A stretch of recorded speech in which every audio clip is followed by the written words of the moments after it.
of all nations, people of all trends, enjoy this celebration for freedom and strength. Idle no more, idle no more, idle no more, idle no more.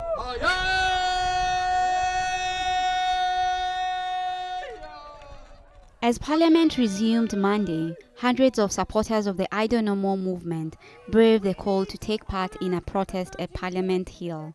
The demonstration marked a global day of action for the Idle No More movement. For weeks, First Nations people and their supporters have protested Ottawa's omnibus legislation, Bill C-45.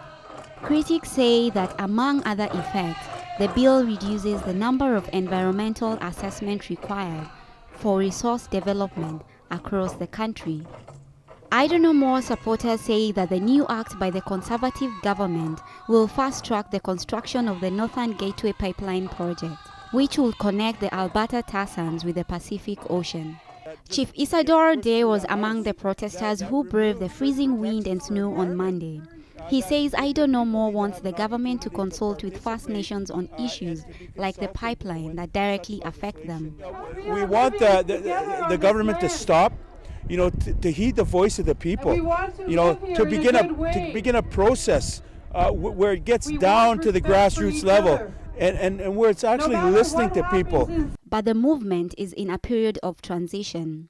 The recently ended hunger strike by Atawapiskat First Nation chief Teresa Spence captured much of the media's attention. Critics of the movement have wondered if Idle No More can maintain a coherent message now that Spence is out of the spotlight. Anil Naidu is a community organizer with the Council for Canadians. Naidu says Idle No More has always made the movement's objectives clear.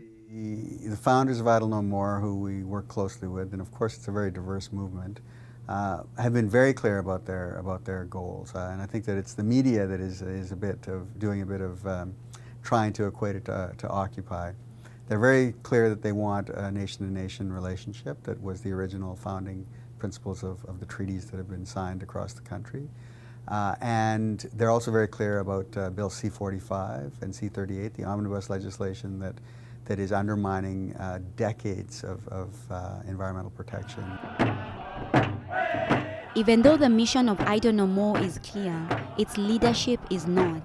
With no single person speaking for Idle No More, functions of the movement have disagreed over tactics and over relations with the Assembly of First Nations.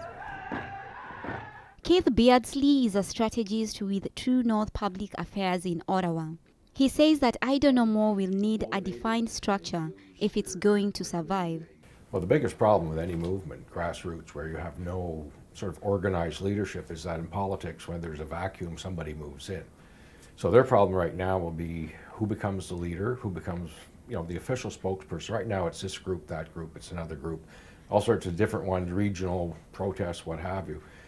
To survive and keep an impact going, it will probably have to eventually come to some type of leadership structure. Then it's no longer a grassroots movement, they're following a direction.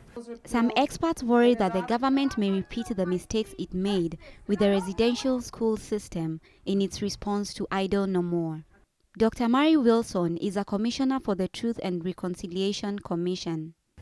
We are at risk of making the same mistakes and not learning lessons from the past. And so what I would say, both to the Assembly of First Nations and to the Government of Canada, is there's a real opportunity here. Think about how do you create such a space.